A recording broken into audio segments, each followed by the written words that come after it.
Welcome back to the MTR Network. This is your host, Chris and D-Palm here. We are here with another Character Corner to finish up Green Lanterns. I think we're finishing it up. There's so much shit. Green Lanterns Part 3 here to finish up, starting with right before Blackest Night. Before we get into this, I'm going to say this now, even though I know this show is not coming out probably until like Tuesday of this week. On the off chance that tickets are still available, get your NegroCon tickets with Where's My 40 Acres, Black Guy and the Black Guy. Turn this off. And MTR Network. Like I said, on the off chance, because we're recording this on Sunday and tickets are almost all gone. So if this comes out on Tuesday, I don't know if there will be tickets left. So if on the off chance that you click the link in the show notes and the tickets are available, you better buy them because they are very rare. It's not a lot going on here. So go get them. I will put the tickets in the show notes so you know. Yeah. But we are humbled by how much everybody is supporting us with this stuff, and we have some good stuff planned for you guys. So yeah, come out there and support us and see. So, and everybody who's all about your tickets, thank you very much, and you're gonna enjoy yourselves. So.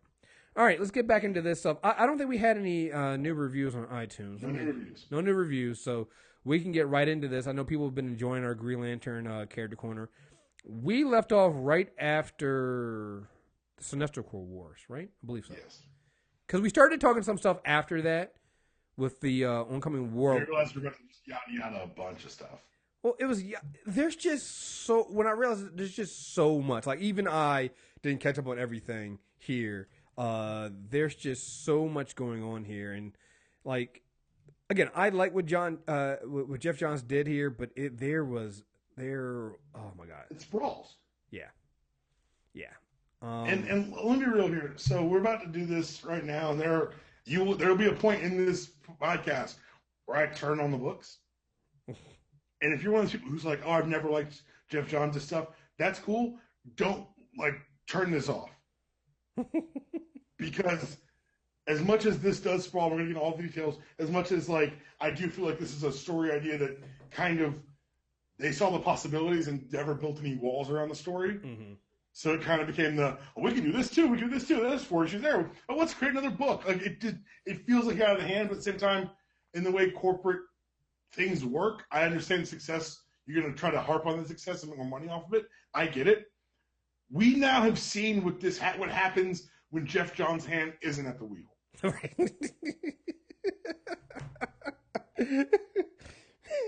And I will be good and goddamn if I have to sit here and pretend like I like those books. So if anything, because what we were going to yada yada last time, what we're going to talk about this time was Secret Origin, Ring Quest, the Rangers Red Lanterns, the Green of the Orange Lantern, Star Sapphire, and we're going to get the Blackest Night, and then everything after that. You know what? I won't. Go ahead. In retrospect, what this did, taking this week to read it, it made me appreciate that stuff more. If you know what it reminds me of, and it's just if you're again going back to the corporate structure and stuff like that, it's scope creep. That's exactly what happened here. It just you kept adding on, it kept scope, and it starts off really really good, and I don't even want to say it gets, some of the stuff is bad, but most of it is not bad. It's just that it becomes unending. It becomes unending because even when you get to Blackest Night, it's you're already on to the next biggest thing. I want to say, Blackest Night was 100. If you get the Blackest Night origin, it's such a sprawling thing. If you read everything, not just the Blackest Night main book, if you read everything that's involved, and you kind of need to read everything to get the full picture, everything that's going on, it's 120 books. Not pages, 120 books. So when people say event fatigue and they don't point to DC, I want to slap them.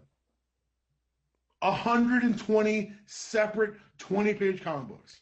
And I'm so glad you brought this up because this is something that I didn't know when we were going to talk about it. But let's talk about it now.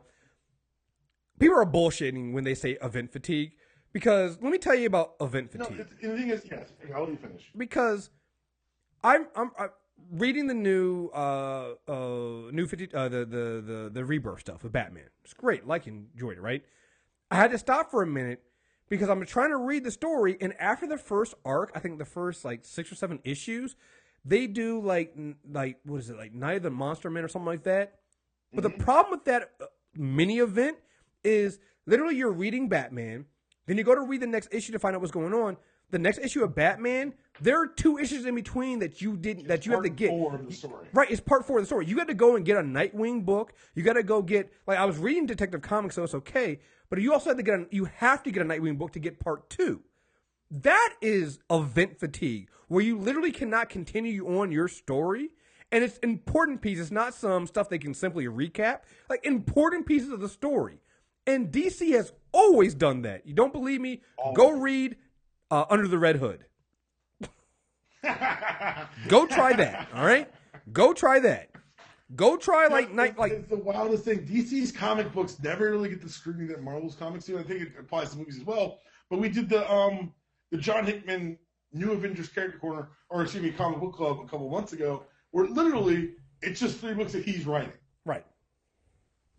And everyone's like, I don't like having to jump between books. I'm like, wait a goddamn second. Hey, here's the thing about that though. They at least give you a handy recap page and not in DC. Like I hope you buy Emerald Warriors, bitch. Like what? Right.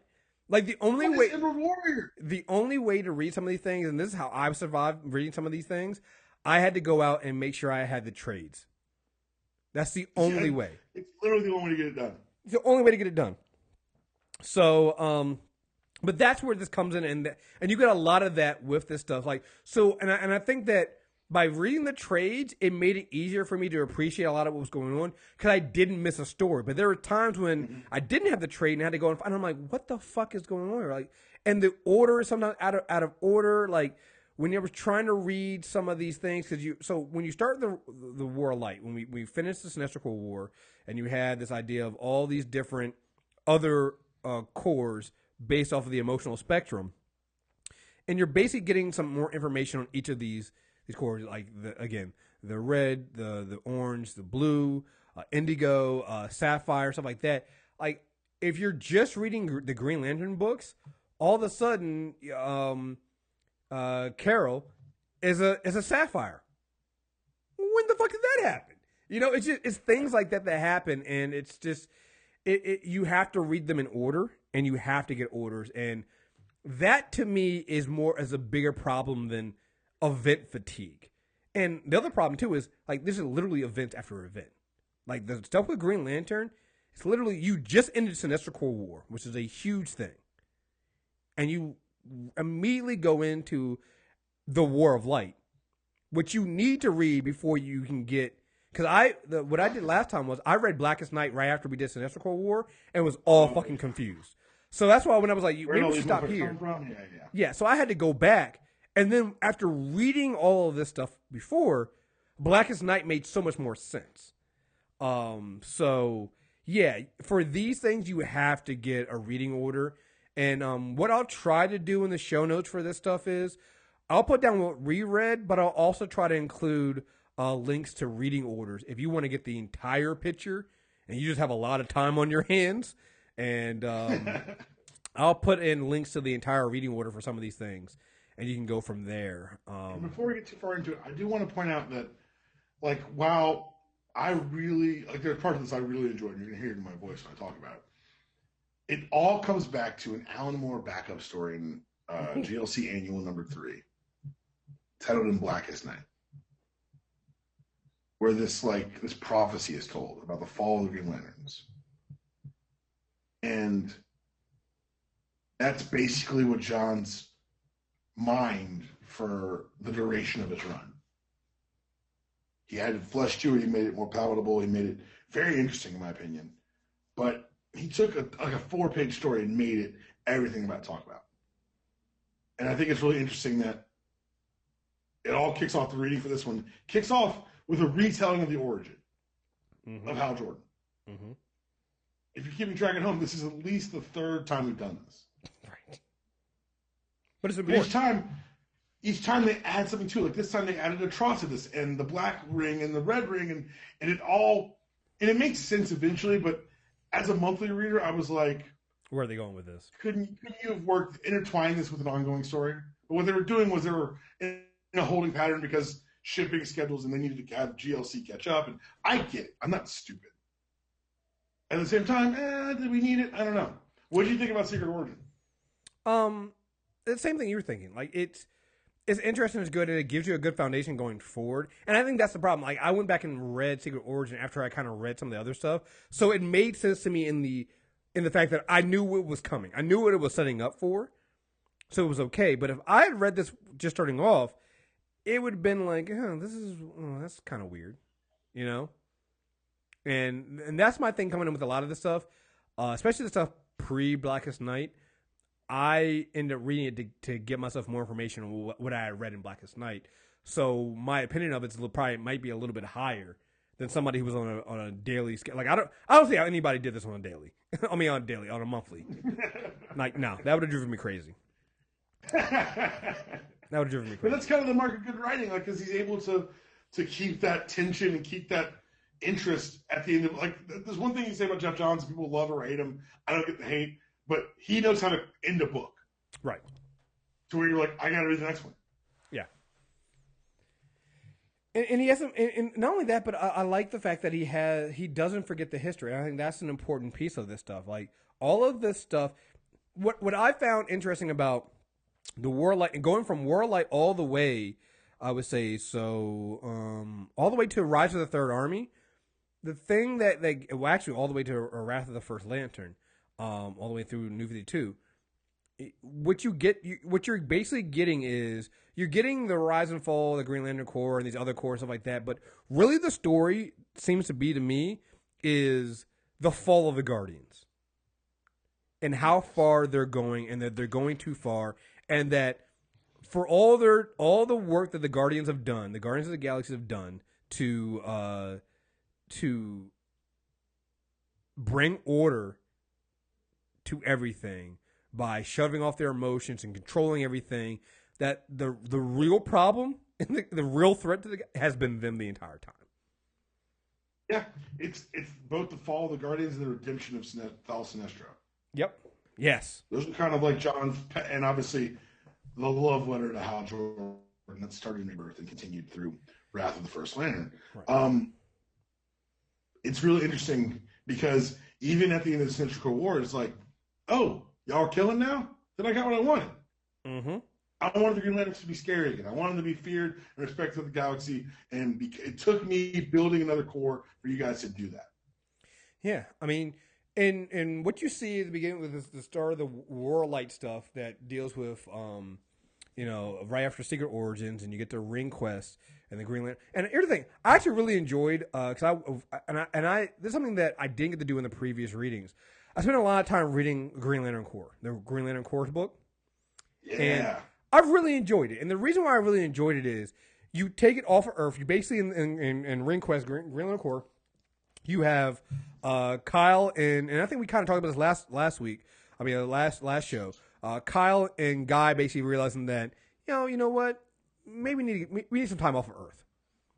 And they decide to move to Oa, open up a bar. Because of course, of course he did. Of course he did, right?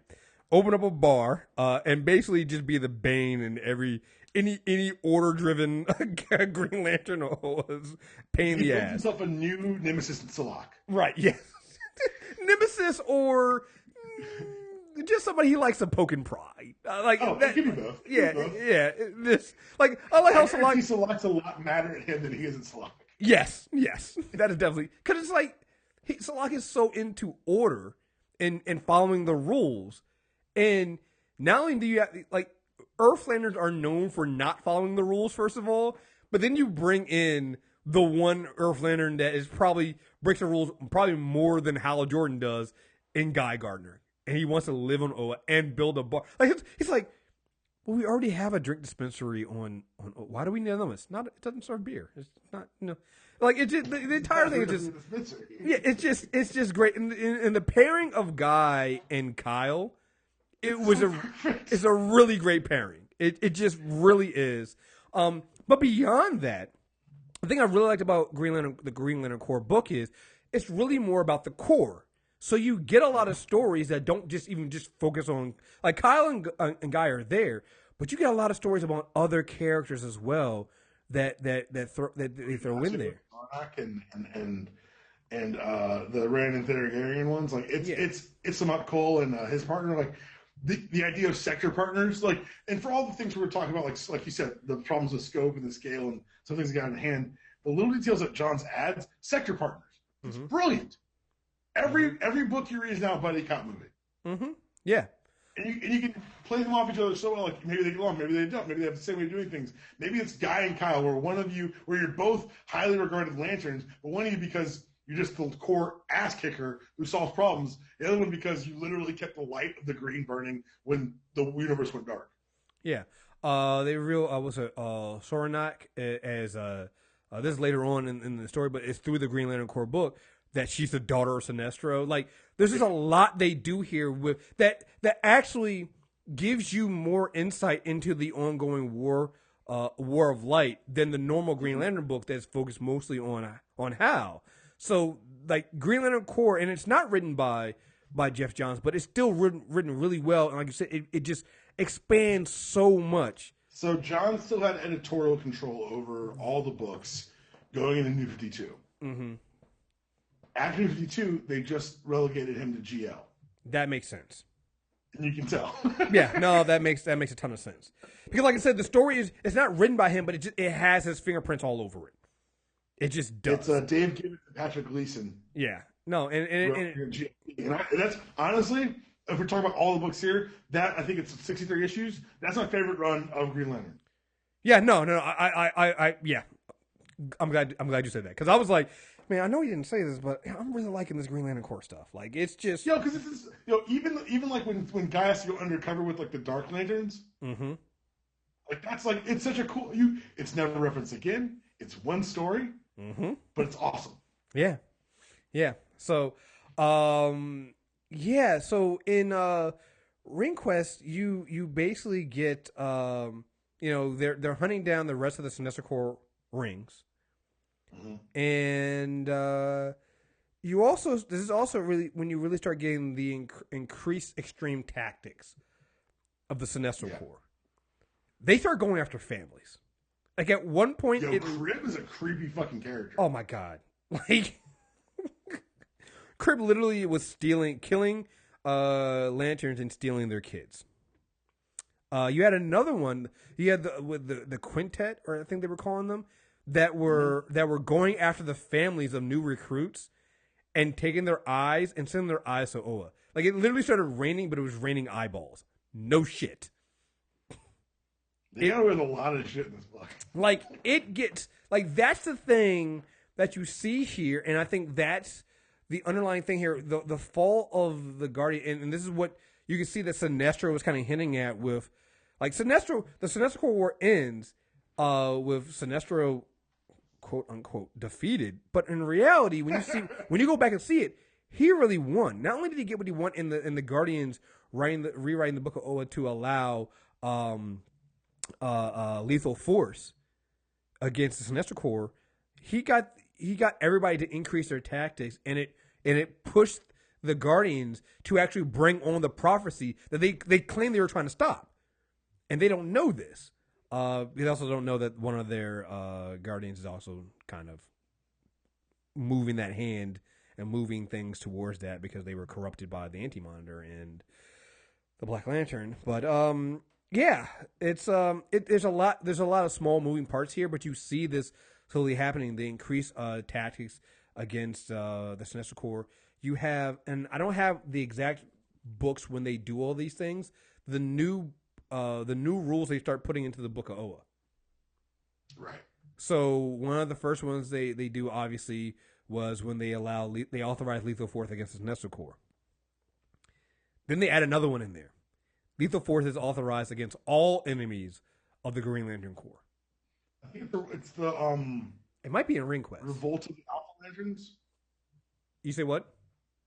Revolt of the Alpha Lanterns when they yes, start expanding the laws. Yeah, they don't even, and so that's another one that I think was also in. Was that in the Green Lantern book, or was that in the? It was in the main book, but it was main book. Yeah, you felt the effects in both books. I had that also as another thing that the Guardians were doing. These Alpha Lanterns, so they create, and it's so funny that I thought this immediately when they said they were creating this. They're basically the internal affairs of the Green Lantern Corps, because the Green Lantern Corps are cops. They were like, well, we need somebody in here who can enforce the rules, because Liera had decided to kill the son of Abin Sur, who had been in the Sinestro Corps.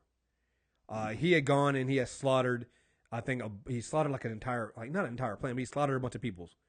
And then he decided to turn himself in. It's like, nothing you can do about me. And she was like, fuck it, we're going to kill you. It's like, you guys authorize lethal force against the Sinestro Corps. So, he's Sinestro Corps. They were like, yeah, but that is, just because you're authorized to use it, does you mean you can't, you should use it. So, they decided to, they needed somebody to watch the Watchmen, if you will. Yeah. So they create these Alpha Lanterns, which are basically regular Green Lanterns that are then fused with Manhunters, because what could possibly go wrong? What could possibly go wrong with that? So, but that goes again, shows you how far the Guardians are going to enforce these new rules that slowly start, like the first, and again, it's that slippery slope where the first one at the time made sense. Authorized lethal force against the Sinestro Corps. Desperate time calls for desperate measures, right? But even then, you can see, like, I love how, like, even when they talk about that, you saw how the Earth Lanterns all reacted differently to it. Yeah. Even Guy, who you think would be like, of course, he's like, I don't want to do this, but I love your choice. Yeah. And meanwhile, other Lanterns who are from more warlike cultures, like, lean into the killing. Mm-hmm. Like, there's several times in Green Lantern Corps where they're like looking at Guy like, why aren't you killing? Just kill him and get it over with. It's like, yeah, no, you don't need to. It might be authorized, doesn't mean we need to. It's a difference. Right. So at some point then, they write another law into the Book of Oa. Lethal, again, saying that it's authorized against all Green Lantern Corps members. I mean, all enemies of the Green Lantern Corps. Which is adds more. That's another slippery slope. But again, it comes under the guise of you guys need to be able to do this to do your job. Then they start getting more problems. So you have we mentioned it before in Green Lantern Corps book. You have this character, Sinestro Corps member, Crib, who is literally going after the babies of Green Lantern Corps members, and it is brutal. Literally captured them, and it's a very ugly looking creature and doing this. Shout out to Doug Mankey for thinking up this crazy shit. Fucking crazy. I can't remember the two. Or maybe find some counseling or some shit. Right? Yeah, I can't remember the two Green Lanterns that were. They're both Green Lanterns. They were in a relationship, and one of them was like 8.5 months pregnant, or however many months it takes for her species to be pregnant, and they're trying to stop Crib and doing all this stuff. And the Guardians are watching this, and they are not liking this. They're seeing that it's putting their Guardians in danger, and so they come up with this new law that they go, well, obviously the problem here is that our Green Lanterns are fraternizing. They have too many personal connections, so they create this new law, the third law, which is love and physical relationships between members of the Green Lantern Corps is strictly forbidden.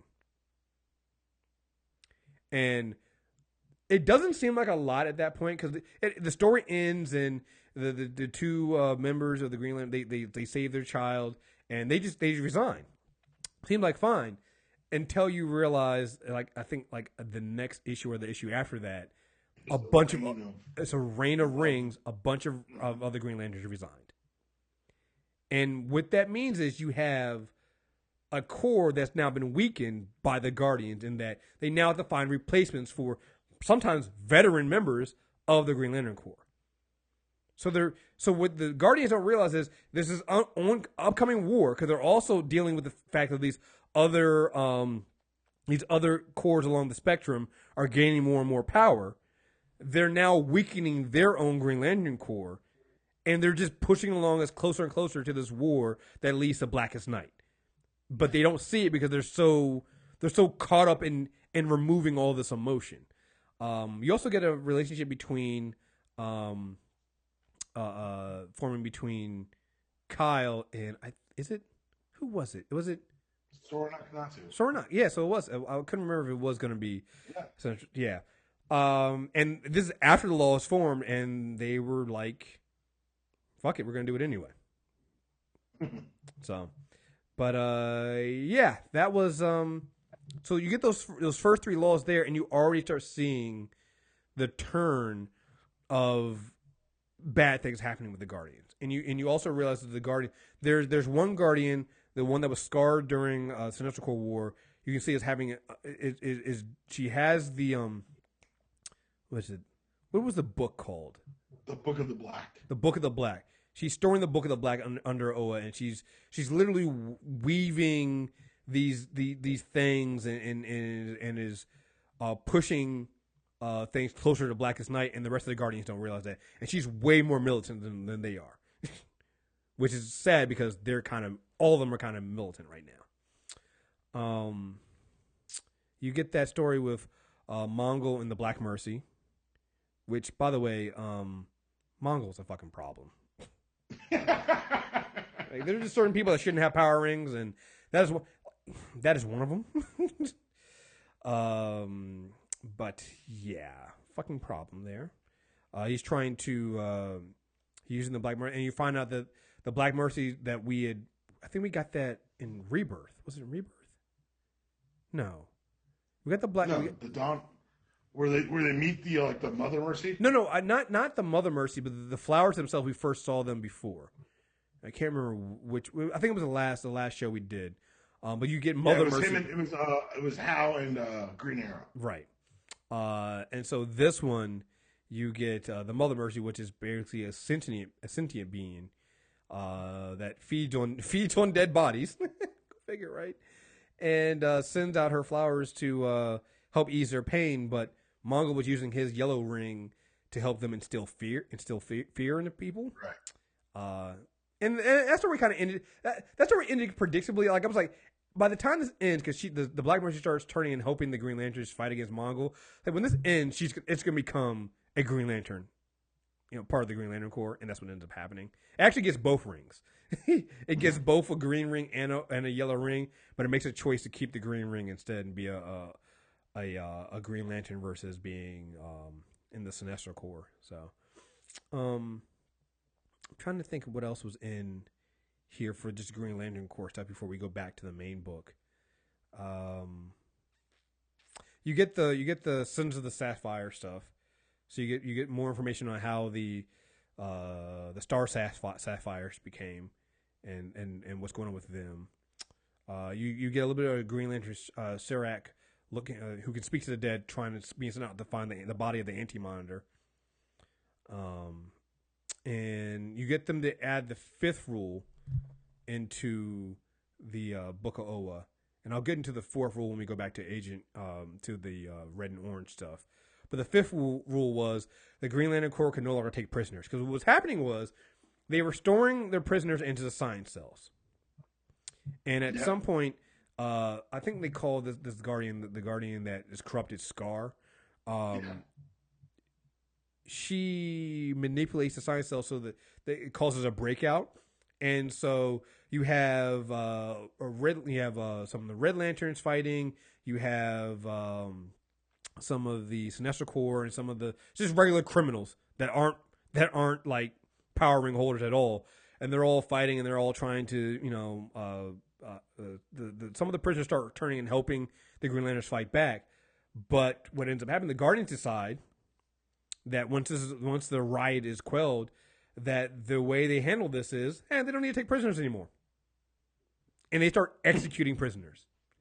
And Kyle and Guy stand up and decide that they're going to at least help the prisoners. That they promised that they help them, that they would at least reduce their sentence. They were like, "Yo, you're not gonna execute these people." But that was the moment when you realize that was probably the step too far. That the Guardians do. Like they've now taken to the part where we no longer, like, the Green Lantern Corps is no longer a police force. They're literally an execution squad. You're not taking prisoners. What are we doing here? And this is one of those things that I guess if you were in today's society with people getting mad at preview pages and not reading the story, I could see if somebody had come out and said they rewrote the Book of Oa to the Green Lantern Corps doesn't take prisoners anymore, and they just put those shots of some of the prisoners being executed. People would have lost their goddamn mind, because that goes against everything that the Green Lantern Corps is supposed to be about. But when you read it, it's really the descent into madness of the Guardians and how far they will go to hold on to this illusion of power they have. And it makes so much sense. It just does. Makes a lot of sense. Yeah. It's so funny as they keep going through as we keep talking, they've been it's like a writ large version of what they did with Hal. They've been infected by this fear. Mm-hmm. And a lot of it was fear they couldn't stop Blackest Night, so they tried to fight it. So that's what drove off Ganthet and Syed. Mm-hmm. And now, like, even as we're talking about, like, the fear of their enemies, fear of things happening, they're reacting in such a way that it makes them unrecognizable for longtime fans of the Green Lantern Corps. Like, them, and even in story. Mm-hmm. Like, the Lanterns flip out. Like, you can't just assassinate people. I brought this guy here, telling him he'd get a trial, telling me he'd be in the science cells. Yeah. And I told them that they would help us, and they helped us beat back. I told them that I would give a good word. You're not going to sit here and execute him now. So the Guardians basically go, all right, fine. Guy and Kyle's prisoners get to go, but we're going to execute everybody else. Like, they don't, like, it's just, like, the Guardians start getting angry at the Earth Lanterns or any Lantern for basically questioning a lot of the stupid things that they're doing here. And again, remember, they're also replacing a lot of veterans with rookies, because veterans are quitting. They're resigning, or they're being expelled for violating some of these new rules. It's just, yeah, it's an overall thing where you're seeing the Green Lantern Corps being weakened while all the other corps are growing in strength. You know, like at one point, I think in that Green Lantern, the Guardians go to the Star Sapphire's planet, because they're growing in power, and they asked them, it's like, yo, are you guys gonna stop? Just like, you guys have no right to ask us to stop. You can't go stop with the it. plan. Yeah, you guys. Because the Guardians are, like you said, like they're fearful. They're scared of everything else. So they go with the plan to destroy the Star Sapphires. Mm-hmm. Yep. So that, for me, was one of the better ones. I thought the introduction of Orpheus was really good. When the quest of the Orange Lantern. I didn't love the way that, I think, and part of it might be overexposure to the Red Lanterns as time goes on. Mm-hmm. But I didn't love the Red Lantern introduction. Right. Because I wanted more tragedy. Like, I think they did a better job in the lead up to Blackest Night, showing you Atrocitus and like why he's really doing this. His interactions with Saint Walker are really good, but it feels like 90s cool, the KEWL. Like, it just feels very, especially the fact that they gave them their own book and like made Supergirl Red Lantern. Like, New 52 is just an abomination. Let's talk about Blackest Night. Yeah. Oh, wait, real quick. What I love is, before we get into Blackest Night, with the Agent Orange story, you get the history behind the deal that Guardians made. So you get, I think that's rule number 4, the Vega system is no longer off limits. And you find out that the Guardians basically made a deal with the Freeze to allow him to keep the Orange Lantern light, which is basically greed, and in order to get something that he has stolen back from them, which was a box that contained Parallax. Yeah. And so that was you're right. I like the Agent Orange story a lot better than I liked the Red Lantern stuff. And throughout the entire stuff, throughout that main book, you know, Hal goes through, and he basically, I think at that point at the Agent Orange ones, he actually has a blue ring and a green ring. Yeah.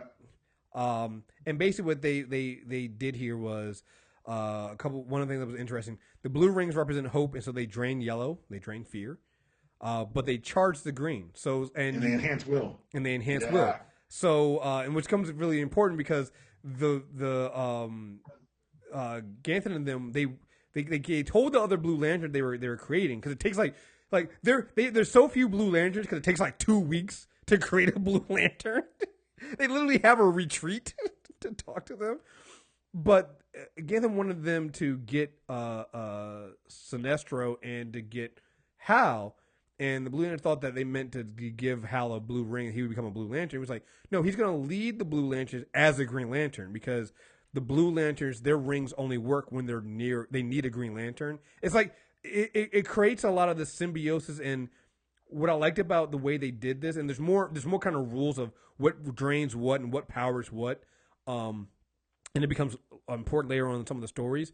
But it gives you these symbiotic relationships between the different cores and different rings based off of emotion, and what can work through there. So I thought that was also very interesting as well. And again, it might get to the point where they go too far with it at some points, but I thought it was very important. So Blackest Night, there you go, because that's a very sprawling story. Yeah, it does sprawl, like you're right, but as we talk about it, like it does feel like a lot of it necessary. Yeah. Like a lot of it, like it sprawls, but it enhances the story, it enhances the mythos for them to have this connection with the Vega system. Mm-hmm. Because I think the first time we learn the Vega system off limits is the Green Lantern Corps miniseries that comes out of Rebirth. Mm-hmm. And you're like, oh, they've never mentioned that before. Why would it be off limits? Oh, well, they'll probably tell us eventually. And that's one thing about Geoff Johns, is that if he sees it, it's going to pay off. Right. Like the fact that Black Hand keeps showing up. Yeah. Like, he showed up in like. The thing is, he first appears in Rebirth. Mm-hmm. That's what I mean. Hal takes his hand as the Spectre. Exactly. Like Black Hand becomes. He seems like such a minor character, and it seems like such a minor thing at the time, but it becomes a huge issue. A huge issue. So, all right, you want to give the best synopsis of Blackest Night as we can get, because I think you probably sure. So the War of Light erupts. There are 7 corps across the galaxy, and then the rise of the 8th corps, the blackest, the Black Lanterns. The Black Lanterns are essentially an intergalactic zombie movie. Anyone who's dead can wear a ring. The ring that seeks out those who would have emotional connection to that would be strongest. So for Dick Grayson, it brought back his parents, and for John, it brought back Xanthi, the planet he destroyed, which is a little bit harmful. Kyle got Alex back, but these are all zombies that basically the rings manipulating the bodies of the dead. They can't be killed. They can't really be hurt. They figure out eventually that they can be the rings, the tether can be destroyed by the combination of a green light and another light. But before that happens, these rings descend on Earth and drags the rest of the DC universe proper into this war. Everything. And what you've got to realize is that, so a lot of what Johns does in his stories is a trumpeting and celebration of the Silver Age. Mm-hmm. And for all the grand scope of Blackest Night, for all the tie-ins, for all the cool things they did, and a lot of characters, like the Superboy tie-in for Blackest Night's really good. Because he's back, but he's technically still dead in this era. So it's him and Wonder Girl and Crypto fighting his own corpse that they can't destroy, otherwise he'll be resurrected later. It's actually pretty well done. But the story itself is a Hal Jordan Barry Allen story. It's a story about 2 guys. At least that's how it starts. It's just, the main series starts about 2 guys who came back from the dead, and now death's literally chasing them. Mm-hmm.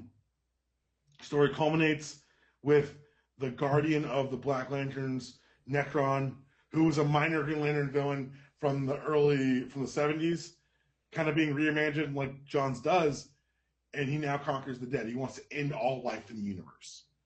It's retcon that the source of all life in the universe is Earth somehow. No one really knows how. Because why not? Because why not? But it becomes Johns' first story explanation as to why the fuck there are 4 Lanterns from Earth.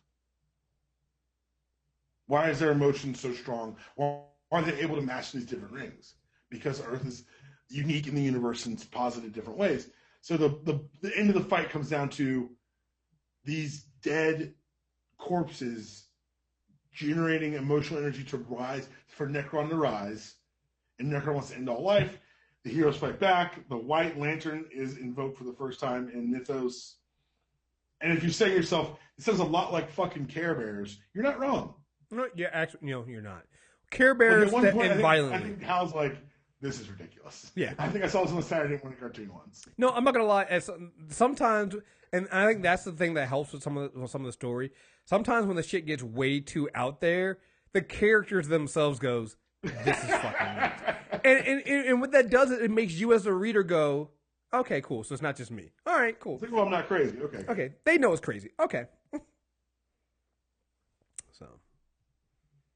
Yeah, and so eventually they beat back Necron. Wow. They beat back Necron, and they create a way that, it's they've now like recaptured. They've put the Black Lanterns to rest. They've ended the threat of Black Hand. He's adopted into the Indigo tribe, which never gets an introduction in the War of Light. And that's the one thing that was weird to me. They never did. I loved it because it kept the mystery around them. Yeah. Because they aren't actually a tribe. They aren't actually a group of people who want, who are working toward a common goal. What they are is they're working off their sins. But yes. I figured that out late. Like, I couldn't figure out what it was, and then I figured out what it was. I was like, yeah. Because they're like, this corps was started by Abin Sur. You're like, wait a second, Abin Sur? Mm-hmm. And it's a criminal who's now Indigo One. He said this is her way to redeem her. You want her to learn compassion, and so that's why they talk in that weird language. That's why they're able to generate power from other lights, because they feel the compassion of the lights.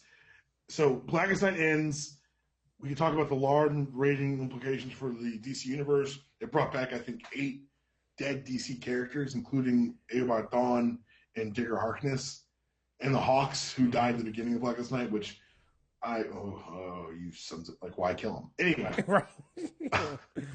Yeah. Sorry. But this segues into Brightest Day in Green Lantern. Mm-hmm. And this is essentially where that scope issue starts to creep. Yeah, I'm not gonna lie. Like, Brightest Day didn't. It was a lot. It was a miss. Yeah. But if you look back editorially what was going on, and the fact that Johns was being used to like launch a lot of properties, I could see him being spread a little thin on this one. And it felt like that. I was surprised. I was like, wait, John's just writing some of this stuff, because it doesn't feel like it. Just it's weird because it does. While you and I celebrate John's like he shuts everything. This is why he can't touch everything, because there's just one of him. Like when you and I were talking a couple weeks ago, they're like, "Oh, they're bringing Johns on the Batman script." I'm like, relax. Yeah, he's doing a lot. Yeah, he's also doing Titans and like writing books. Like it's going to be tough to balance it all. And this is, I love Johns' run on this book. Mm-hmm. Geoff Johns made Green Lantern matter again. Yeah. But War of Light, or excuse me, what is it? Brightest Day. Brightest Day. It was a miss. Yeah. So what happens is we learn that there are entities behind all the core, which I guess makes sense. Yeah, and we kind of got them before. We had gotten Ion, we had gotten Parallax. So it made sense that the other 5 would have their own entities, if you will. That makes sense. Yeah. So, and then they bring in this Guardian. What's going on? Yeah, I guess. Okay, so this is one of my issues, and Johns does it well, and the writers who do it later don't do it as well. They take established core history and they try to reintegrate it to the future to make it, but it also feels like it's a franchise that's standing stagnant because it's always fighting its own past. Right. And while Johns, like Krona, I read historically all this stuff. Like I know Krona's story. That's why Krona's an interesting villain to me. But without that connection, if you haven't read Gonthan's Tale, which was an OGN release in like 1991, right, you have no real tie to Krona. Right. And they do a decent job of trying to make you care here, but it's hard to feel a connection to something that feels so removed, that feels so past. And this quest for all these damn entities leads us to the War of the Green Lanterns. Right. Which your mileage may vary. I didn't like it. Yeah. What do you think? Because what happens is, like Chris said, veterans are leaving. They bring in Rookie Lanterns, and Krona's using his position to wrangle the 7 entities to control the Lanterns through the central power battery. In response to this, our 4 Earth Lanterns then wield 4 different colored rings to further explain their characters, and it became too much, and also the problem clunky. It's clunky, and the other problem is it felt like you kept going to event fatigue. Is one event after the next. Like this to me is event fatigue. Like event fatigue isn't when you have like Secret Wars and then the next one is like Secret Empire and they're literally like a year apart, or like even Civil War too. Right? That to me is 2 big events in basically a year each. Right? That's not event fatigue.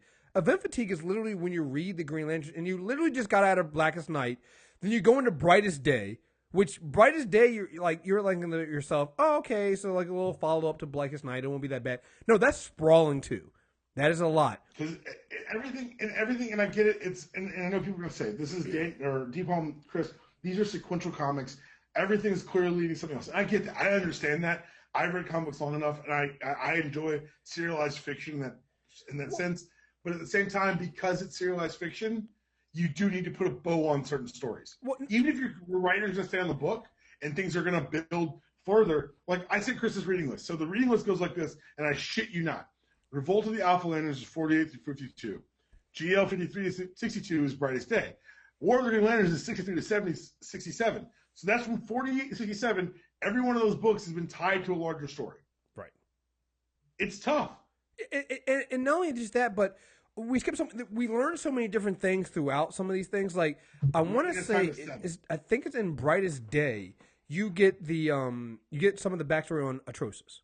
You get why he has rage, and it makes sense. Like there are some good pieces in some of these things, but you don't get, because you're at 100 miles an hour in a larger story.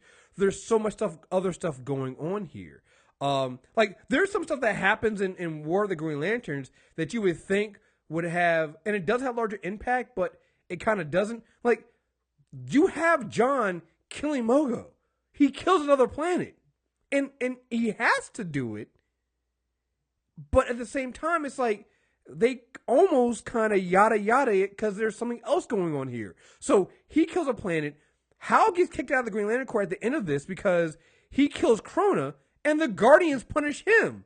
And I'm just like, but Krona was literally took over all the Green Lanterns. Hal did what he had to do to save and then you realize like, oh wait, the Guardians are still fucked up. They're the problem. Why are we not addressing the problem with the Guardians? You've now had, since the Sinestro Corps War, you've now had 1, 2, 3, 4 major events. And non-stop, and nobody's addressed the issue with the Guardians. Here's the thing, you don't address it for at least another 2 events until you get to Rise of the Third Army.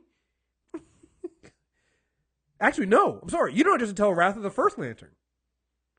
Because that's when Sinestro comes in and kind of does what needs to be done. So you never really address it, and like it just, again, there are some really good moments in here, but it just becomes a lot. It becomes a lot. Like War of the Green Lanterns, I think it started off with some interesting stuff, but at the same time, I realized that I hadn't had a break. Like you don't get any moments of, you kind of went away from those moments of having Kyle on Earth doing some interesting stuff, or like the moments of Kyle and Guy at the bar, because everything's like they've literally been at war since the Sinestro Corps War. Like every one of these things is a war. You had the Sinestro Corps War, then you had the War of Light, then you had Brightest Day, was basically a war against Blackest Night, which is literally a war against the Black Lanterns. Then you had Brightest Day, which is literally a war to stop Krona. Then you had the War of the Green Lanterns. Like there's literally been 5 wars. At some point, And part of it is, and I've had this argument with people who defend this better than I do, that the constant forward momentum was in place so that our in-story characters would be like, wait, what the fuck is going on with the Guardians? Mm-hmm. And I get that. I get it too, but at the same time, it doesn't service the reader as much. And I get that maybe John wants to treat his characters a bit more intelligent than some writers do. Mm-hmm. At the same time, like, I might need a little more, guys. I'm sorry. A little bit more. Yeah. So let's, well, not only that. The Green Lanterns, like, I don't, man. And the thing is, it's not bad objectively. Mm-hmm. It's just not good. Yeah, I mean, basically, Krona puts Parallax back into the central battery and puts the fear and purity into all the Green Lantern rings and basically controls all the Green Lanterns. All the ones except for the Earth Lanterns, which had all had run-ins with Parallax before. And so they realize that the way to stop this is and to beat back Krona is to take off their Green Lantern rings. But at the same time, the other lanterns from the other core spectrums had gotten pulled into I think it was in the Black Book, right?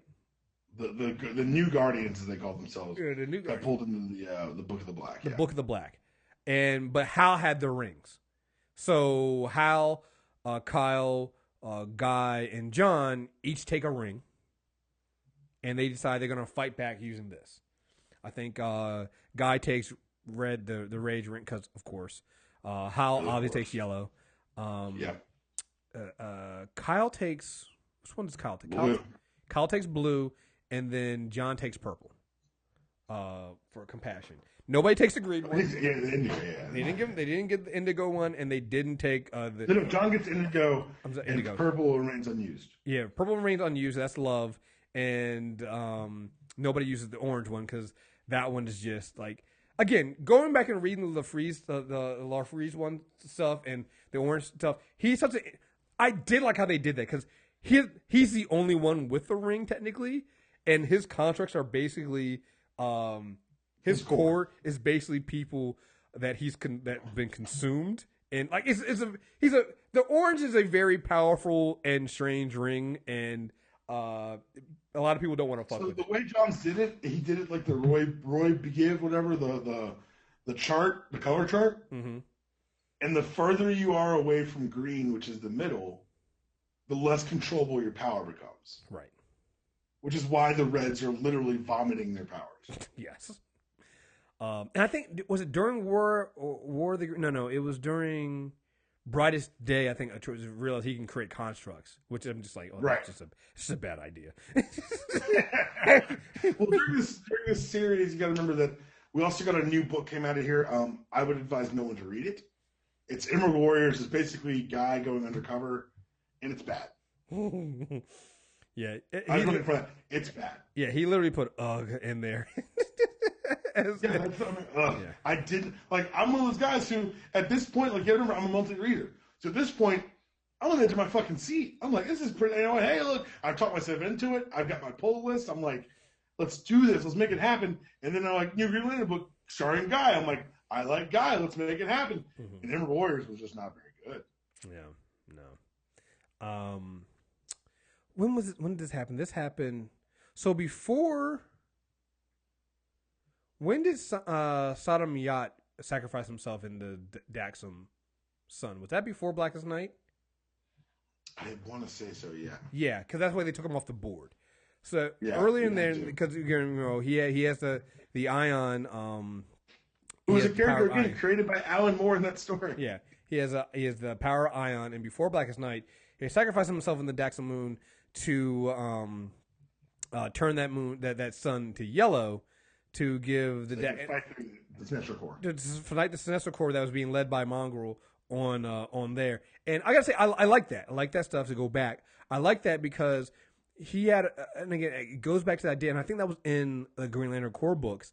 It goes back to this idea of that book gave you so many other characters and so many other moments with them. Like him having to go back, and if you remember from our last talk about Sodom Yacht and what happened with his parents and when he had met, this Daxamites just hating being xenophobes and not liking anybody who's not dead. Like him having to go back and save his and almost not doing it, being like, why should I go back and save you guys? You guys are evil. You guys are terrible. But then in the end, him turn himself and sacrificing himself to turn the sun yellow so that his people can use their powers. And that's another thing I liked about that is he was able to use his powers and also have the power ring, which was kind of cool. So, but the fight with him versus Superboy Prime. Yeah. So, but that brings back the idea again, going back to War of the Green Lantern. Brightest Day. I think Krona steals the power of Ion and turns the Daxamite Sun back to red. Yeah. And they lose all their powers because it's like, maybe shouldn't we have powers for these evil people? That was the one good thing I think Krona did. Inadvertently, I was like, yeah. Cause at that point, I was like, because that's when that was like his first thing he did, and at that point, I didn't know that it was Krona, and I didn't know that he was the bad guy. Because I was like, oh wait, that's your reason is fine. It's like, yeah, turn that sun back to red because these evil sons of bitches should not have powers, and it's an entire planet of racist motherfuckers. So yeah, let's not do that. But so then going back to the War of the Green Lanterns. Again, there's a lot of stuff that happens here with again John killing Mogo and I think they nailed the landing now, the ending of it. With Sinestro getting a ring and Hal getting banished? Yes. No, I did like the ending of the. Here's the funny thing about this. And when I had these books, for some reason, I read the first book, and for some reason, the next book that came up was the last book in War of the Green Lanterns. So I ended up reading that and going through the whole thing until I realized it was like, wait a minute, I think this was the end of the story, not the beginning. I read the first and last issues and I was fine. Yeah. You literally read the first and last issue. I did. That's the most damning indictment of the story. Like other than because again, Hal gets banished, but nothing really happens to John, other than again him punishing himself again for what he had to do, because they were going to corrupt, the planet, and but yeah, you could literally read the first and last issue and be fine. And you know why I didn't notice? Because I think you start and stop in the same spot. Exactly, because it starts it starts at the beginning of the main fight, and then it tells you how you got there, and then it comes back to the end. Yeah. Right. So I didn't notice, but yeah, you can literally read for that. And I guess after that you go into New 52, which I know you love so much. This is one of those books where there were two major families of books that were mostly untouched by the New 52. Mm-hmm. One was the Bat books. Mm-hmm. The other is the Green Lantern books. So it starts with Sinestro as GL and Hal on the Earth with no ring. Mm-hmm. And I think that, and while they took away, I think John's editorial control over the line for New 52, his writing on GL improved tremendously. Mm-hmm. You get focused. I really enjoyed the first 6 issues where it's basically Sinestro's Green Lantern. Yeah. He's a Green Lantern and he's trying to save his planet because his planet now is being overrun by the Sinestro Corps, his Corps. The Corps that literally has his name on it. Right, that has his name on it, but he's now a Green Lantern and they all have yellow rings. And so... Who's leading this? Is this still Mongol? No. Kilo take over. I think that they were... what was the other guy? Kilo? It might have been him, but he wasn't around. So they were basically what they had come. The Sinestro Corps finds out that Sinestro's now a Green Lantern, and so basically it's like whoever kills him gets to take his place. So I don't even know if they really had an official leader. I think they did, but didn't really. And so they're literally just enslaved because he had sent at one point Sinestro when he was still in charge and still had his yellow ring. He had sent the Sinestro Corps to his home planet to protect them. And they basically did the same thing he had done, which is enslave them. Turnabout is fair play, I guess. Oh, son of a bitch. But you get the series opens with Sinestro as Green Lantern, and how using a construct ring, Yeah, basically making them sector partners. yeah, yeah. And it's basically, well, it's New 52 and everything didn't get rebooted, but it's almost like it's rebooted. Hal now has a ring, and the thing about it is he's still teaching Hal, because at one point she gets Hal to help him, and he's like, okay, yeah, now turn your suit black and turn your ring black so you can dim the light a little bit. He's like, how do you do this? He's like, nobody told you that. Did your training stop when I started to stop training you? And I'm like, damn, it's been years, and you still haven't learned everything you need to learn from Sinestro. Isn't that something? No, I enjoyed that one. I did. I enjoyed those first 6 issues. It was really good. And you're waiting for Sinestro to do something bad. But for a while, it feels like he's trying to atone. Honestly, it's a reminder that before Hal was the greatest Green Lantern, Sinestro was. Yes. Yes. I didn't read the Ring Bearer New Guardians. What was that one? You had it in the reading list, but I didn't read. Huh? Fine. It's so. Hey, we can skip it. I don't. You know, No, it's fine. So as a Kyle fan, I wanted to like this story. It wasn't good. Basically, all the core rings are drawn to Kyle for some reason, and they removed the emotion from Gonthet, and the Guardians had kind of locked their emotions back away, showing that they. And that was the thing I didn't really like. Yes, it's Series 2. Yes, it's a reboot, but it felt like all the growth that they kind of forced on the Guardians just got erased. So it felt like kind of like the War Green Lanterns didn't matter as much because they were fucking Mogo eventually. Anyway. Yeah. Yeah. So Kyle has access to all these powers, and so the New Guardians book is basically him learning how to utilize all the powers, and eventually becomes the White Lantern, which is as ridiculous as it sounds. The Rise of the Third Army. You can talk about it if you want to. I don't really want to talk about it. I didn't like the Third Army story. I thought it was a clumsy trying to retelling of the Manhunter story. Yeah, and even go ahead. Well, and that's I guess that's the problem with it. It's just like you've been here before, and it also goes back to the whole thing of like I feel like the Guardians is at this point the core finally realized the Guardians turned against them. Right. And like you said, it's like everything the Guardians have been doing. They've now created a new army of manhunters that they infest and basically assimilate all living matter into these emotionless creatures that answer only to the Guardians. And it's just like, we've been doing this for a while now. Why are we still here? You know. So let's gloss over Rise of the Third Army. It's what it sounds like.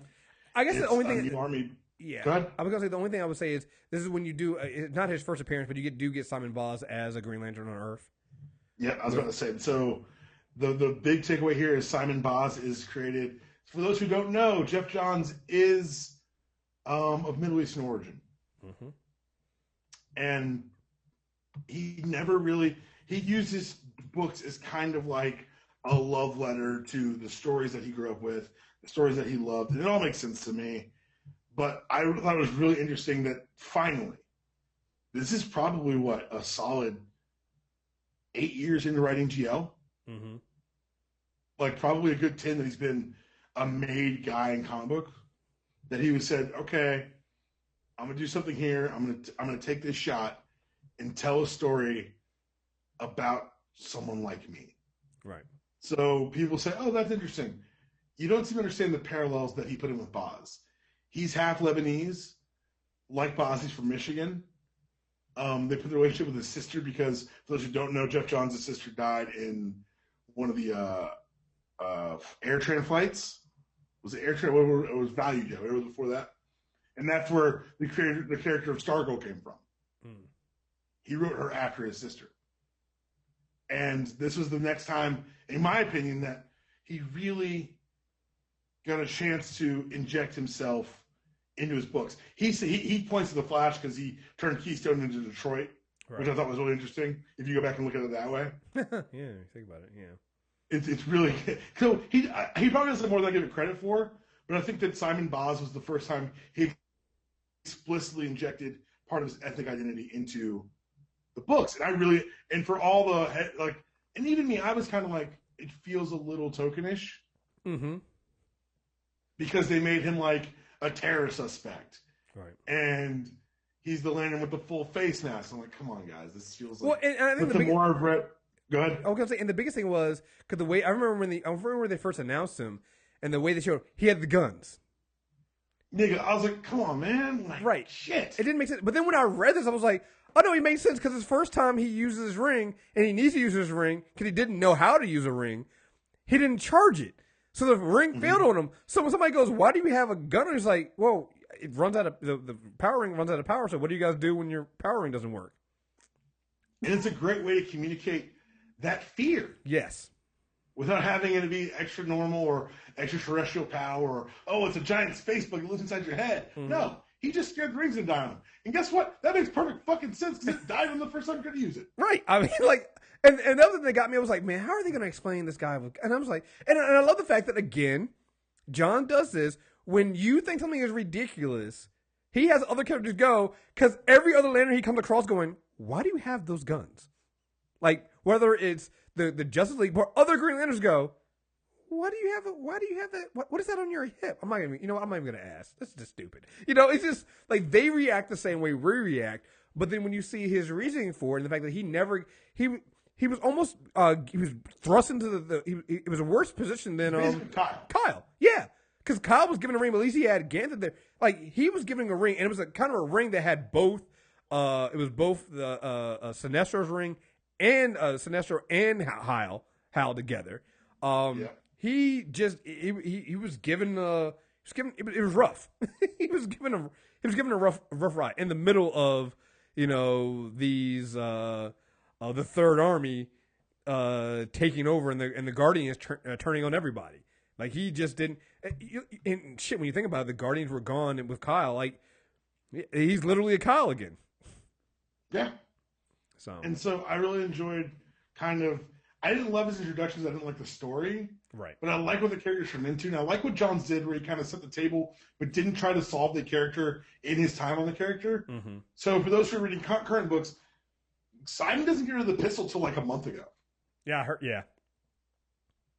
In a great crossover they did with Batman, but of course, if you're going to talk about fear, you go to Batman.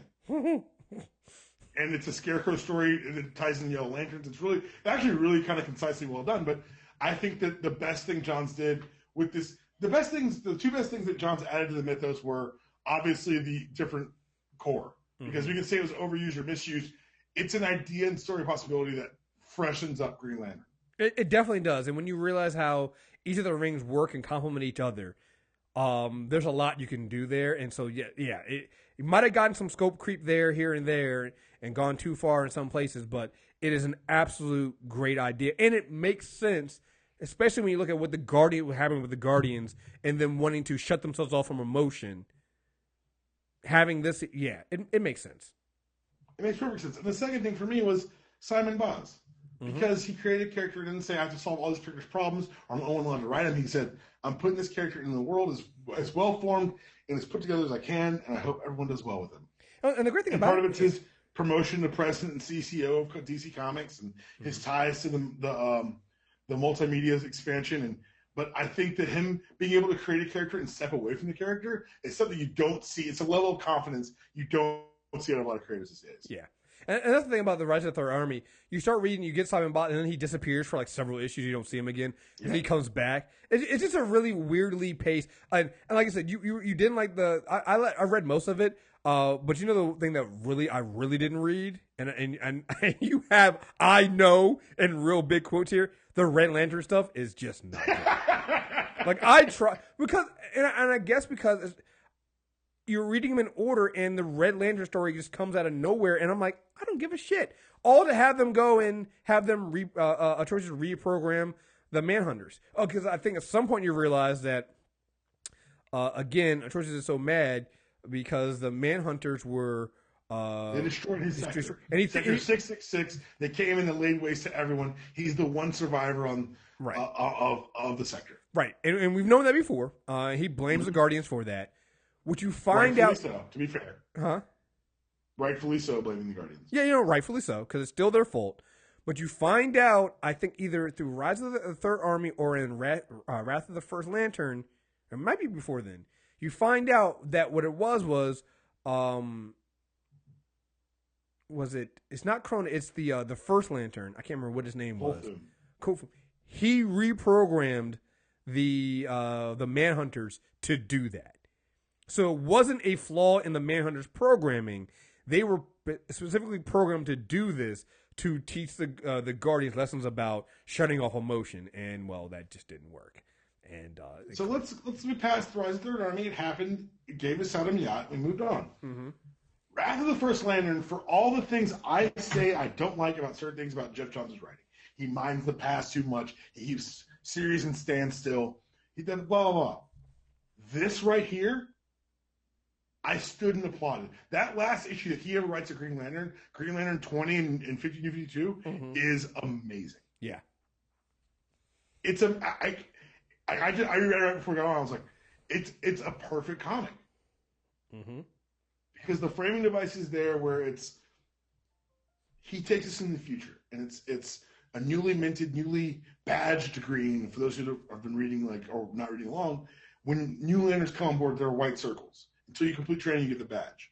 So a newly badged green goes to the keeper of the Book of Oa, who's masked the entire time. Yeah. And tell me the story of the final battle of Hal Jordan. And you get this last issue of them fighting the First Lantern of Volthoom. And man, everything lands. Mm-hmm. Everything lands. All the little smarts, so for 20 issues, we've been waiting for Sinestro to do something wrong. And for 20 issues, you've watched this happen. So, and if you just want to read issue 20 and not read the whole event, that works too, because they do a great job recapping. I think it's 60 pages of comic. Yeah, it's an oversized issue. It's a super oversized issue. But they explain that Hal Jordan's dead. Mm-hmm. He died. He's in the Black Lantern ring.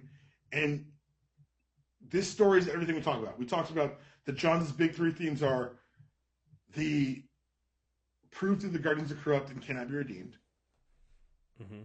The establishment of Hal Jordan as the greatest Green Lantern of all time. Mm-hmm. And the redemption of Sinestro. Yes. And in this book, he shows it all to you, because through the framing device, you're able to see what parts of the history are still continuity. Like Hal he was still Parallax, he's still into the core, Kyle still was the torch bearer. But you see that, and I want to make sure I'm quoting here, because they do a great recap at the beginning of the book of basically the Green Lantern story. And they explain the War of Light. All right, and then they explain the lead up to this. Following the War of Light, the dead rose from their graves on Blackest Night. In the aftermath, Hal Jordan found himself an unlikely partner in Sinestro, who controversially regained his status as Green Lantern. So even in the book, they hand wave the end of the pre-New 52 stuff, for the record. He then says, the quote continues, they battled against Sinestro's very own core, who had enslaved the only thing Sinestro ever cared about, his home world of Korugar. Together, Hal and Sinestro freed Korugar and uncovered the Guardians' plans to destroy the Green Lantern Corps, which was basically the Rise of the Third Army. Drawn to the Black Hand's ring, their souls were lost in the Dead Zone.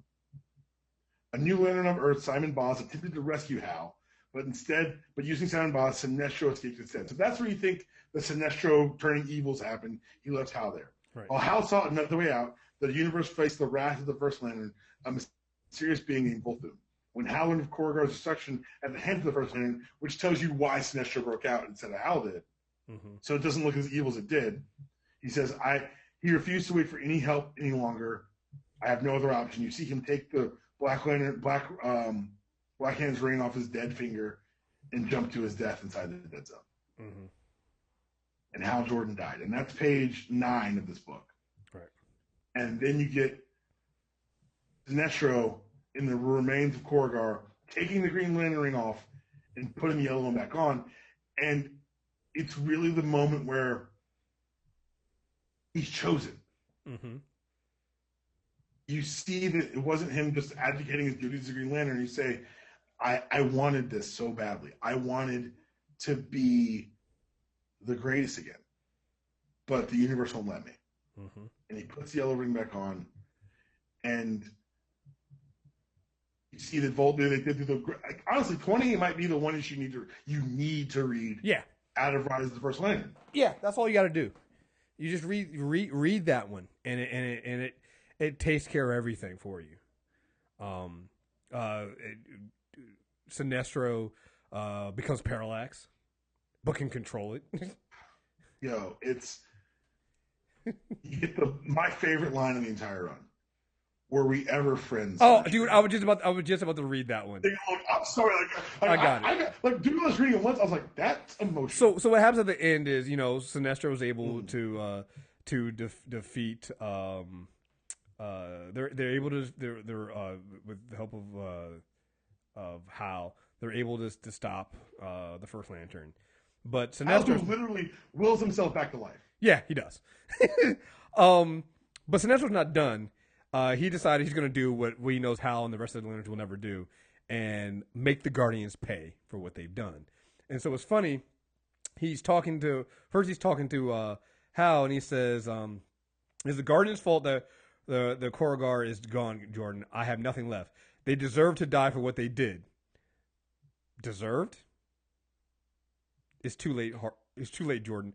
I've already killed them." Which is already, I like that, because it's like, normally in these books, you have the villain go and tell you the hero the plan. And Sinestro's like, I've already done this. So this is me telling you what I've already done. Watchmen. Yeah. Do it. I did it 25 minutes ago. Yeah. And he said to even destroy Ganthet, which is an important thing, and him and Ganthet have a conversation that comes back later on. But like I said, after all of this, he says, Hal Jordan's like, I can't just let you go. Before I release Parallax, I will, and this is Sinestro. Before I release Parallax, I will use his power to take me far away from here. I will leave you forever. Before I do, you were going to ask me a question, Jordan. Long ago, when we were trapped on Yasmont, and we were both believed we'd die, what was it? Were we ever truly friends? That's the tragedy of all this, Jordan. Hal will always be friends. Yep. Like, it is amazing. And then again, like you go back to the story, and the new lantern is being told what happens to all these other lanterns, the green, the orange lanterns, the indigo, all of this stuff. Before you even get to that, I just want to say something real quick. When they're fighting about the outcome of the Guardians, you think they too can be brainwashed like the Indigo tribe? You think they can be saved? Hal comes back. I don't care about saving the Guardians, Sinestro. I care about saving you. Right. You can still come back from this. You can overcome your fear, your rage, and your pain. I know what Green Lantern you can truly be, and that's why I refuse to give up on you. Mm-hmm. They're brothers. Did they ever reveal who's under the hood in this? And we know who's under the hood. Yeah. And that's one of the beauties of John's writing. Mm-hmm. Like, honestly, I was like, well, how do you follow that? Because you've just told us how it ends. Mm-hmm. And for me, I don't care what comes next. I don't care the stories we're going to talk about after John's leaves. For me, the continuity ended with 20. Yeah. When asking about, you can definitely tell. But anyway, so at the end, he goes through all the lanterns and tells them what happened with them, and then the new recruit asks, "Well, what about Sinestro?" And it's like, we'll never know. That book closed on him a long time ago. It's for the best. But then you go here and they show you that Sinestro didn't kill Ganthet. He brought back Saeed, and he made a deal with Marfreeze to let them go. And like it's just a really important. Like you said, it ends with basically, and it's so weird to say this because he's draped in yellow. It ends with basically the redemption of Sinestro. So you'll both leave the core behind, Ganthet. You'll go far away from this and have a life together. Why? Why would you save us, Sinestro? Why would you do any of this? Because I know what it's like to lose it all. Mm-hmm. And then at the end, like you said, the hooded figure who uses the framing device. What Sinestro did in the end is not important. Right. This is about Hal Jordan, the greatest of all the Green Lanterns, the inspiration left behind continues to burn bright. He was the spark that started the everlasting fire. The end. Like, and then you get like the goodbye pages from like Richard Donner and like all these quotes from people, luminary. Like it's literally like people like, oh, how much did it really affect? It's legit 10 pages of people saying thank you. Yeah. And congratulations. Yeah. Even like I said, even with all the stuff that's in between that doesn't make sense, you read 20 in Wrath of the First Lantern, and it oh, this is what they wanted to do. This is what John has been treading water. This is the story he's been waiting to tell. Right. And I will allow it. So, every bit. Yeah. You said you skipped out Lights Out and God's Head. Okay, fine. And then we go to so much. I hate him so much, Chris. I hate them so much. I don't even know what happened in them. We don't have to talk about them. Well, okay, I'm not going to get into them because I again, like I said, I refuse to read them for this. Part of it is that they bring back Sinestro as a bad guy, and I'm like, you missed the point. Right. You missed the point. Not touching that. You can't. I was like, for me, they've done some things. And like, let's talk about Rebirth. Have you read any of the Rebirth stuff? I've read some of it. I haven't caught all the way up, so I was going to let you go ahead and lead that. That's fair. The Rebirth stuff, from my hand, is a bit more even-handed. I do enjoy the way the lanterns themselves are written. So a part of Godhead ends up with like the lanterns being expelled from the universe. It's bad. I'm sorry. It's just bad. And so Rebirth's kind of like we're bringing the Green Lanterns back, so I was on board. I enjoyed Green Lanterns, which has got Jessica Cruz and Simon Baz as sector partners on Earth. You have to share a battery. Like I remember reading Rebirth. That was very interesting to get them to work together because I don't think either one of them get proper training. We didn't really talk about Jessica Cruz here. I think she's introduced before she's a Green Lantern. At the end of right before Rebirth, she's introduced because she's a member of the what is it? Secrets or the whatever the Earth 3. I'm blanking right now. The crime syndicate that comes to Earth. Mm-hmm. And then she's possessed by the ring, and then because she's their power ring, she ends up fighting it off, and that gives her she gets picked to be the Lantern. She's the first female Earth Lantern, which is of note. And Green Lanterns is their book. Is the two of them basically kind of finding their footing as lanterns. It's interesting. It's good. It's well done. I enjoy it because everything in it does feel fresh. And while we spent so much time talking about these large scale epic stories, this felt more at home. Like they're both serving in the Justice League. At one point, they do go. Like I said, they go to Gotham to work a case with Batman about Scarecrow using fear attacks on people. But Batman calls out Baz about the gun, and he teaches him about not letting fear rule your life, and it's really well done. Hal Jordan, the Green Lantern Corps. It's interesting because it based on the premise that Hal Jordan was able to generate his own ring from nothingness, but for a story where I just read him will himself back to life, it just feels a little weird. And then Sinestro comes back and reclaims it's all over the place. But after 12, I think things really start to turn around for the book because the other Lanterns are back. John Stewart is now the leader of the Corps. There are no Guardians. And I think that, and they've done the thing where they've built an alliance between the Greens and the Yellows. Because Natu has taken over the Yellow Lanterns in her father's stead because Hal killed him again. Again, like I said, the way they get there, I don't love. But they got I think they kind of walk on what some stuff Johns did. Mm-hmm. But the last 6 months of these books, I really enjoyed. Okay. Like I said, most of the Jessica Cruz stuff outside of the Green Lanterns book has been, I think, in Justice League. So if you want to get more information on her, I know it's just stuff we just didn't read. But Simon Baz definitely has some stuff. And like I said, I read some of the Green Lantern stuff, and I actually picked it up too. I just never got to finish it for this reading. But I was enjoying it. So that's definitely stuff that I'll probably finish reading and stuff like that. Yeah. And that's the thing that I wanted to, I guess we can end on with just talking about all this stuff. Because when you look at what they've done, and I think one of the things that makes Green Lantern such an interesting thing is, you look at the last two lanterns they created. They created Jessica Cruz. They gave the Earth their first female Green Lantern. Then they get Simon Baz. Before him, it was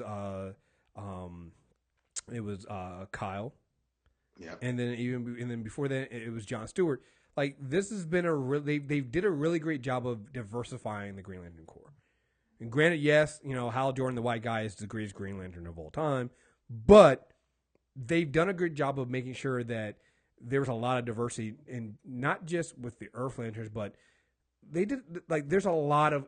That's why I like the Green Lantern Corps books so much, because it gives you so much other stuff, Right. and you get to see so many other characters have their moments. Even if you go back to some of the stuff we did in previous things, like with Tales of the Green Lantern, you get these little one-off tales with some of these characters. Like there's in the Green Lantern Corps book, I believe. So when we're going back to when we talk about them stopping Mongol and feeding Mongol to Mercy, the Fly Green Lantern, Biz, I guess what you say his name, sacrifices himself. Sacrifice himself, God. and it's to kill Mongol. Yeah, and it's just like it's such a big deal and an important story there, and like you get these heroic moments.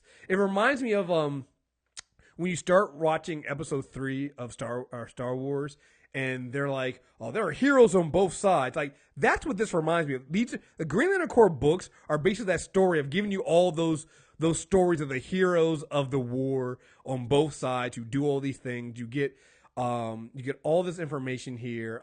Like there's one with the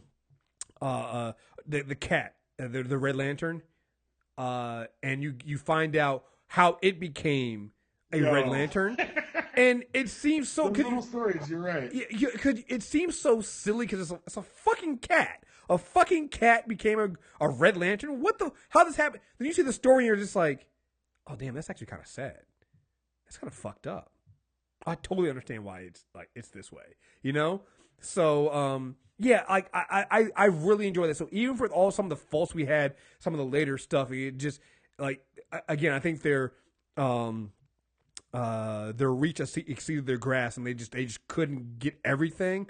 But there's so many things here, and there's so much history here that at some point you can get somebody like a Geoff John to come in and clean some of this stuff up and use some of this history and go there because they have so much there. I just wish DC just stop trying to overwrite everything you've done before. Stop stepping on these stories and doing that. And it's crazy because I'm doing the thing where I'm at the back end of 20. I'm reading like all the notes and all the letters that are at the back, and you start to see the scope of what they did. Over 100 issues.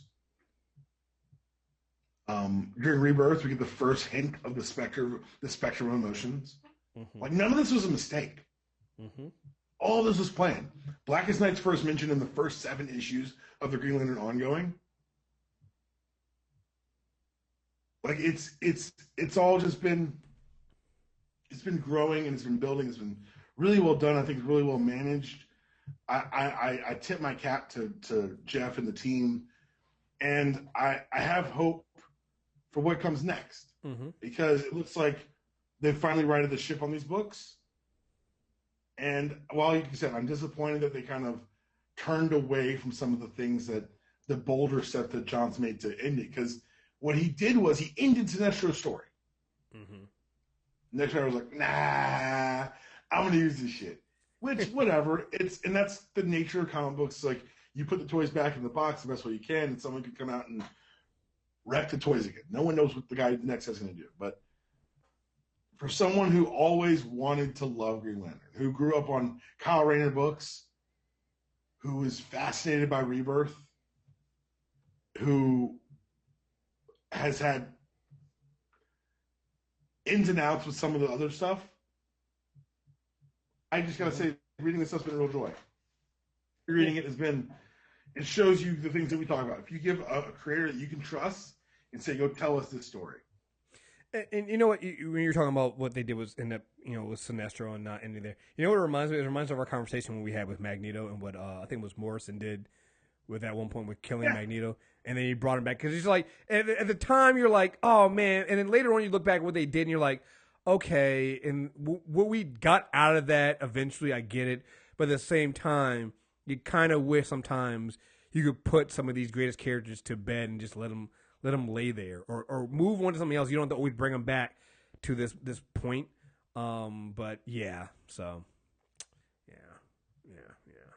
I hope you guys have enjoyed this, because if you like Green Lantern, there's a lot of great Green Lantern stuff. Yeah. Like, just pick up the Geoff John's Omnibus and just read his run, honestly. Yeah, I mean, he'll hit you with all the history, he'll hit you with all the story. He expands the scope, but at the same time makes all, like, something you said that I thought was really brilliantly done.